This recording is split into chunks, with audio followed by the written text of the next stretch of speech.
Halo teman-teman semua, jumpa lagi dengan saya Ilham Baris. Selamat datang di channel Purnomo Series. Gimana kabar kalian? Semoga selalu sehat, bahagia, dan dompetnya nggak tipis ya. Kali ini kita akan meneruskan lagi merangkum spoiler Renegade Immortal episode 216 ya guys. Dan gak usah berlama-lama lagi, langsung saja gas cuy. Cerita berlanjut. Pedang sepanjang 7 kaki dengan lebar 3 inci melayang di tangan Wang Lin. Cahaya perak yang dipancarkannya bagaikan bulan dingin di langit malam, disertai dengungan pedang yang menggema dalam jiwa. Dengan tenang, Wang Lin menempelkan tanda akal ilahinya ke bilah itu. Seketika, pedang bergetar keras, lalu semburan energi pedang berputar mengelilingnya seperti kawanan naga perak yang melindungi tuannya. Mata Wang Lin dipenuhi sukacita, ia langsung melesat mengejar pedang berikutnya. Meskipun para kultivator di sekitar berusaha menghadang, mereka sama sekali tak mampu menghentikannya. Gudang senjata ajaib melepaskan arwah-arwah ganas untuk mengganggu mereka, ditambah petir tak berujung yang terus menyambar dari langit. Dengan satu langkah, Wang Lin meraih pedang lain. Namun pedang itu berjuang hebat, seolah marah karena berada di genggamannya. Sinar pedang memotong langit, menusuk ke atas dengan keras kepala.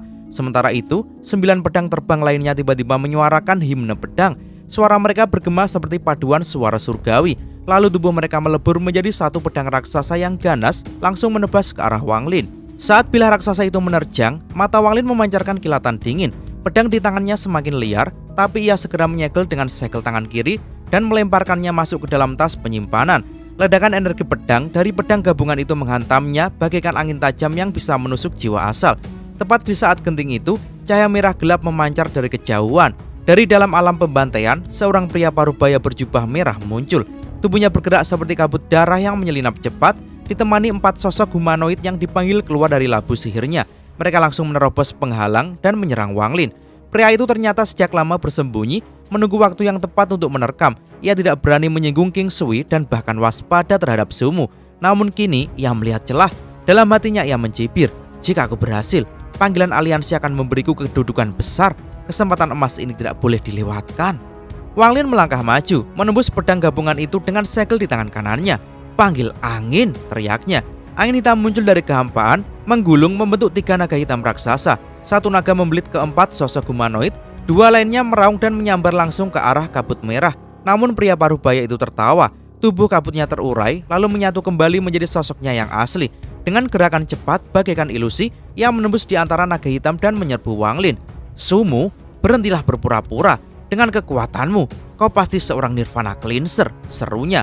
Mata Wang Lin menyipit. Aura pria itu memang jelas lebih lemah dari Nirvana Shatterer, tapi jauh lebih kuat dari Nirvana Scryer. Awal tahap Nirvana Cleanser, gumamnya. Ini baru kali kedua ia menghadapi kultivator setingkat itu setelah leluhur darah.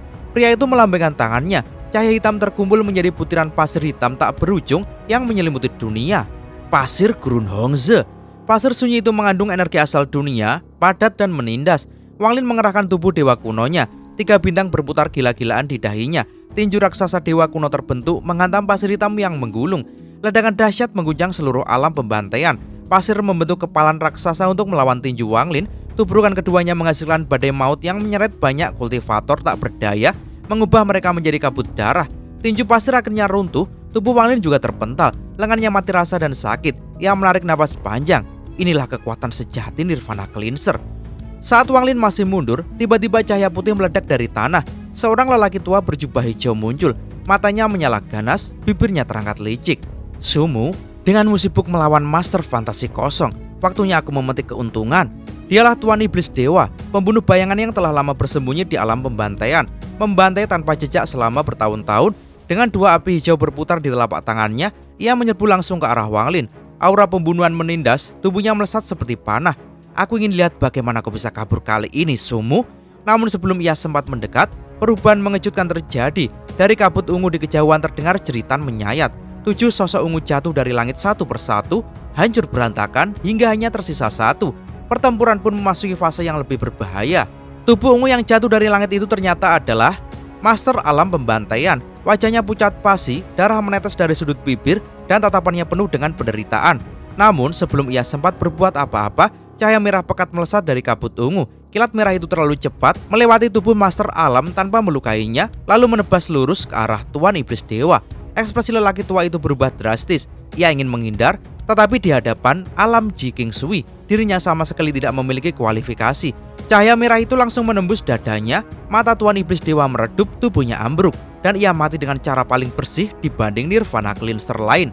Namun, kesedihan yang suram tetap membalut kematiannya. Petir merah tidak berhenti di sana, gelombangnya menyapu area luas. Suara ledakan menggema ketika tubuh para kultivator di sekitar meledak satu persatu menjadi kabut darah. Itulah kekuatan alam Ji King Sui, tak ada yang mampu bertahan. Wang Lin awalnya sudah bersiap membuka mata ketiga dan memanggil energi asal untuk melawan Tuan Iblis Dewa. Namun, karena campur tangan King Sui, ia bisa langsung berbalik fokus mengejar Master Fantasi Kosong. Di langit, kabut ungu bergolak lalu menyusut menjadi bola kecil seukuran kepalan tangan, jatuh ke telapak King Sui. Bersamaan dengan itu, sebuah jepit rambut ungu berukir juga muncul di tangannya. Tatapannya penuh kelembutan sejenak, tapi segera berubah dingin saat memandang para kultivator alam pembantaian. Tempat yang kuputuskan untuk dibantai, tak seorang pun akan selamat. Suaranya menggema bagai vonis surga. Pria berambut ungu yang berada di tahap awal Nirvana Shatterer mencoba membuka celah spasial untuk kabur. Tangannya hancur menjadi daging, diputar untuk merobek ruang. Namun King Sui menudingnya dengan jari penuh amarah.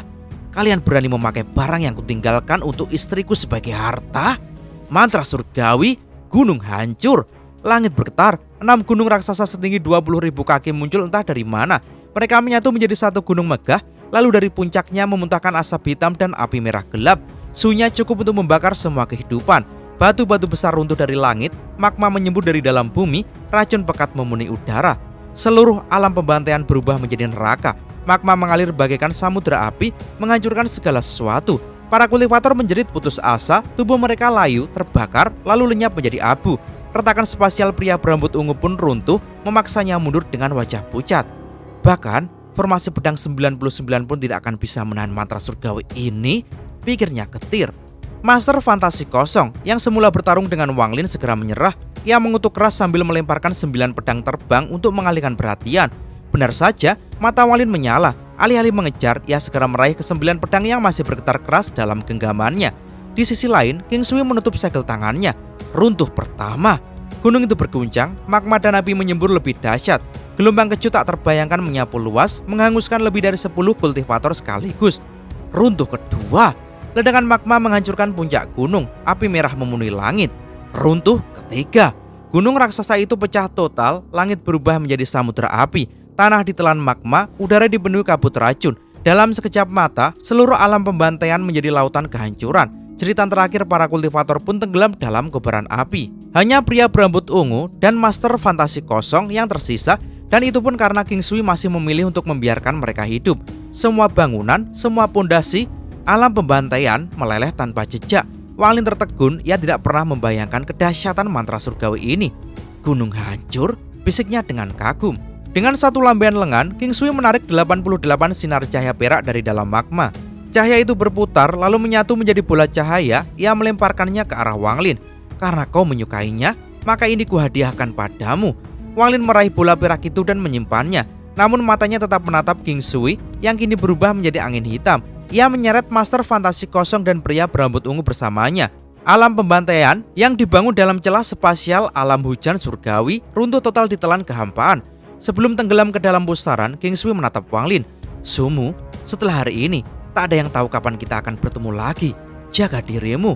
Lalu ia lenyap. Wang Lin pun melangkah masuk ke pusaran, meninggalkan reruntuhan alam pembantaian. Di kejauhan, King Sui berjalan tenang. Di belakangnya, Master Fantasi Kosong dan pria berambut ungu mengikuti dengan wajah muram. Alis mereka ditandai tanda budak surgawi. Tangannya menggenggam erat jepit rambut ungu. Tatapannya melembut tapi penuh rasa sakit. Air mata mengalir, air mata ketiga dalam hidupnya. Yang pertama ketika negerinya hancur dan orang tuanya mati. Yang kedua ketika dalam kegilaan ia sendiri membunuh istrinya. Dan kini jepit rambut ini kembali membangkitkan semua kenangan itu. Hanian, gumamnya lirih. Ia teringat senyum lembut istrinya yang memilih bunuh diri di hadapannya agar ia tidak hancur oleh rasa bersalah. Kenangan itu menusuk lebih tajam daripada pedang manapun. Yakinlah, Hanian, King Sui berbisik pada kenangan itu. Aku akan menemukan penyebab semua ini. Tubuh Wang Lin melintas di ruang hampa. Sosoknya seperti ilusi yang muncul dan lenyap. Ia tidak langsung menuju planet Tianyun. Ada hal lain yang lebih penting baginya, mencari Lei Ji, bocah berkepala besar dan Tasan. Saat pertempuran kaca sebelumnya, ia tak punya waktu untuk mengkhawatirkan mereka. Namun kini, ketika alam pembantaian telah runtuh, ia akhirnya bisa menutup mata dan menyebarkan akal ilahinya. Fluktuasi yang samar segera ia rasakan jauh di timur. Tasan, gumamnya tenang. Riak muncul di bawah kakinya dan tubuhnya lenyap. Di tengah kehampaan, sebuah bongkahan batu terapung perlahan. Retakan halus tampak di permukaannya, sisa-sisa dari sebuah planet yang runtuh. Di dalamnya tersembunyi sosok raksasa, Tasan. Ia duduk bersila, diam, tubuhnya bagai boneka. Namun berbeda dari boneka biasa, matanya menyimpan secercah kecerdasan.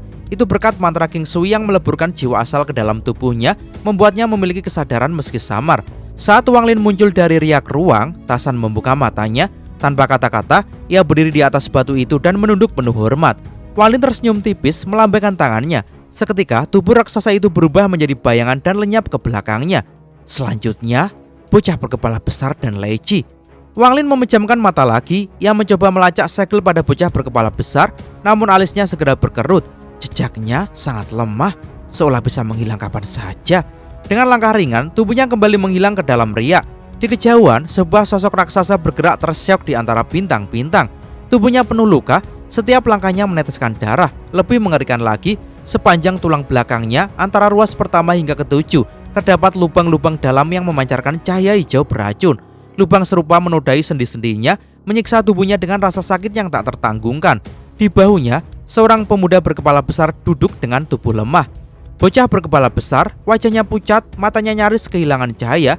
Di punggungnya, sidik jari hitam menempel, menyebarkan bau busuk yang meresap ke seluruh tubuh. Asap hitam mendesis dari luka itu membuat dagingnya membusuk cepat. Lai Ji? Suara bocah kepala besar lirih, darah hitam menetes dari bibirnya. Tinggalkan aku, selamatkan dirimu. Tubuh raksasa itu, Lai Ji mengerutkan kening. Langkahnya justru semakin cepat. Kepala besar, kau terluka demi menyelamatkanku. Aku anggota klan iblis raksasa. Mana mungkin aku meninggalkanmu. Meski aku pergi, mereka tak akan berhenti mengejar. Fokuslah bertahan. Bocah berkepala besar hanya tersenyum pahit. Pandangannya kosong seolah menembus bintang-bintang di depannya. Dalam khayalnya, ia melihat ibunya dengan tatapan lembut memanggil namanya. Ibu, gumamnya sebelum kesadarannya hampir sirna. Aura kematian menyelimuti tubuhnya, kenangan masa kecil, kesepian, dan rasa bersalah menindihnya. Apakah ribuan tahun kultivasiku akan berakhir di sini? Pikirnya. Dua sosok raksasa setinggi 10.000 kaki mengejar Lai Ji dari belakang. Di antara alis mereka terukir tanda kapak, pancaran niat membunuh tak terbendung. Di atas bahu salah satu raksasa duduk seorang pemuda tampan berwajah licik. Kemeja biru longgar membalut tubuhnya. Ia memegang setangkai buah ceri merah, sesekali melempar biji dengan santai. Senyumnya menggoda penuh kesombongan. Haha, tubuh anggota klan iblis raksasa kerajaan tidak buruk. Aliansi sedang kacau karena perang. Katanya aku tak boleh keluar sembarangan. Kalau aku tak keluar, bagaimana aku bisa menemukan harta seperti ini? Ia melontarkan sebutir biji ceri. Dalam sekejap, biji itu berubah menjadi tengkorak hijau melesat ke arah tulang punggung Lai Ji. Tengkorak itu mengincar tepat di ruas ke-8, hendak menembus tubuh raksasa itu. Namun, saat tengkorak itu hampir menghantam, sebuah tangan besar tiba-tiba keluar dari kehampaan. Tangan itu menutup rapat tengkorak, menghancurkannya hingga berkeping-keping. Riak bergemuruh dan suara dingin menggema di antara bintang-bintang. Berani sekali kau melukai pelayanku dan gunungku. Lai Ji bergetar keras. Tubuh raksasanya berhenti, matanya melebar penuh kegembiraan. Tuan, serunya, suara parau namun penuh sukacita. Kepala besar yang hampir kehilangan kesadaran juga membuka matanya. Air mata tipis melintas, senyum getirnya berubah jadi senyum haru. Guru, bisiknya. Di hadapan mereka, sosok Wang Lin perlahan keluar dari riak ruang, berdiri tegak dengan aura menggetarkan bintang-bintang. Pertemuan kembali dengan gurunya di saat paling putus asa, seakan cahaya surga menembus malam gelap. Riak ruang bergetar saat Wang Lin melangkah keluar. Sosoknya tenang, matanya tidak menoleh sedikit pun pada pemuda berbaju biru yang masih bersandar santai sambil memakan ceri.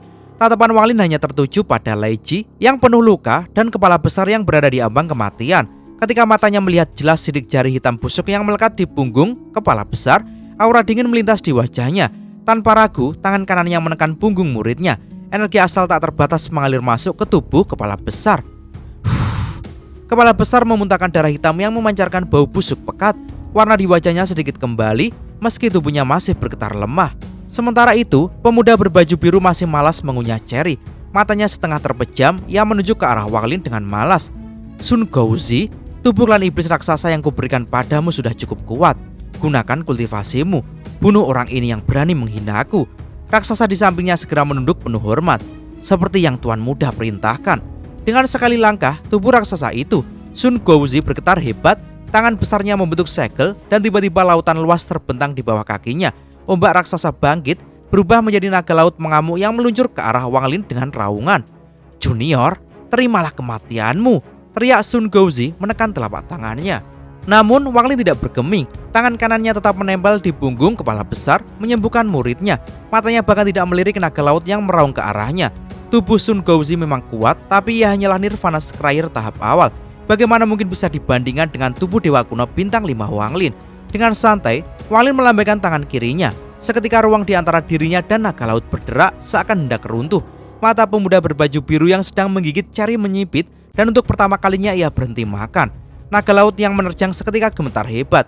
Sisiknya lurus satu persatu, tubuhnya hancur dan menghilang menjadi buih. Sun Gouzi sendiri merasakan dadanya terhantam kekuatan tak kasat mata yang menyembur darah. Tubuhnya mundur dan ledakan demi ledakan terdengar dari dalam tubuhnya, menyalurkan kabut darah keluar. "Tuan muda, selamatkan aku!" teriaknya panik. Wajah pemuda berbaju biru menjadi muram. Ia berdiri, menghancurkan segenggam cari di tangannya. Biji-biji yang basah oleh cairan merah menyala berubah menjadi tengkorak hijau, melesat menjerit ke arah Wang Lin. Namun sudah terlambat. Sun Gouzi ditarik paksa mendekat oleh kekuatan Wang Lin. Dengan sekali tepukan ringan di dadanya, jiwa asalnya tercerabut dari tubuh. Wang Lin meraihnya dengan cakar dewa, lalu menendang tubuh raksasa itu ke arah tengkorak hijau. Duar! Tubuh Sun Gouzi meledak menjadi ribuan potongan, lalu diserap habis oleh tengkorak hijau. Semua itu terjadi dalam sekejap mata. Sepanjang waktu, tangan kanan Wang Lin tetap menekan punggung kepala besar, menyembuhkan dan mengusir racun busuk di tubuh muridnya. Jeritan tak kasat telinga bergema saat 5 fragmen jiwa hitam dari sidik jari itu hancur oleh kekuatan Wang Lin. Darah hitam terakhir keluar dari mulut kepala besar, lalu meleleh dan lenyap seperti es di bawah matahari. Aura kematian di tubuhnya pun sirna digantikan vitalitas. Mata pemuda berbaju biru bergetar, ia tidak percaya dengan apa yang baru dilihatnya. "Siapa sebenarnya kau?" Ia menatap Wang Lin dengan kaget. Baginya, lawannya hanya tampak Nirvana Scryer tahap awal. Tapi bagaimana bisa seseorang dengan tingkat itu memusnahkan tubuh anggota klan iblis raksasa secepat ini? Wang Lin tidak menjawab, tatapannya dingin, tubuhnya maju selangkah. Pemuda itu mengangkat tangan dengan cepat, gas hijau membungkus lengannya, aura ganas menyebar. "Aku murid dalam dari sekte mayat. Jangan ikut campur dalam urusan ini." Wang Lin mengerutkan dahi. "Sekte mayat?" gumamnya. Pemuda itu langsung berteriak lantang. "Roda Dewa 5 Hantu Yin." 5 cahaya hijau meledak berubah menjadi 5 hantu ganas dengan wajah mengerikan. Mereka menjerit melengking, lalu menyatu menjadi telapak tangan hijau raksasa yang menekan Wang Lin. Wang Lin hanya melambaikan tangannya, angin kencang bertiup menghancurkan telapak tangan itu. 5 hantu menjerit memilukan sebelum lenyap menjadi kabut hijau. Ekspresi pemuda itu semakin gelap. Ia menekan tangan ke tubuh raksasa bawahannya. Dengan segel khusus, cahaya hantu muncul dari tubuh raksasa itu dan melilit dirinya sendiri. Seketika sebuah pusaran muncul di belakangnya. Kemampuan garis keturunan klan iblis raksasa. Ia melangkah mundur ke dalam pusaran, mencoba kabur. Wang Lin mendengus dingin, tinjunya meledak bagaikan badai. Kekuatan dewa kuno menghantam lurus ke arah pusaran itu. Namun, raksasa di bawah pemuda itu menggertakkan gigi, memaksa jiwa asalnya meledak. Ledakan jiwa ini berubah menjadi badai perusak, menghadang tinju Wang Lin. Tubuh raksasa itu hancur, dan dari dalam pusaran terdengar cibiran pemuda itu. "Aku tidak peduli siapa kau. Kau telah memprovokasi sekte mayat, dan kau akan mati karenanya. Aku akan menemukan namamu." Sosoknya perlahan menghilang, meninggalkan pusaran yang runtuh. Wang Lin tetap berdiri tegak, wajahnya tenang. Angin kehancuran dari ledakan jiwa menyapu ke arahnya. Ia mengangkat tangan, menampar tas penyimpanan. Dari dalamnya meluncur keluar sebuah pusaka kuno yang sudah lama tak ia gunakan. Wush! Dalam sekejap, kereta perang pembantaian dewa ketiga terbuka, berubah menjadi seekor kupu-kupu raksasa nan indah. Sayapnya berkilau, memancarkan cahaya menakutkan. Dan cerita pun bersambung. Pesan dari episode ini, setiap luka adalah tempaan, setiap ujian adalah jalan menuju pencerahan. Seperti kultivator menapaki jalannya, kita pun sedang menajamkan jiwa kita. Bila hati tetap sadar dan teguh, maka rintangan hanyalah batu loncatan menuju langit kesadaran dan menuju puncak pencerahan. Terima kasih sudah mengikuti perjalanan kali ini sampai akhir. Saya Ilham Haris beserta seluruh jajaran leluhur sekte Purnomo The Series pamit undur diri. Sampai jumpa di episode berikutnya. Dan gas cuy!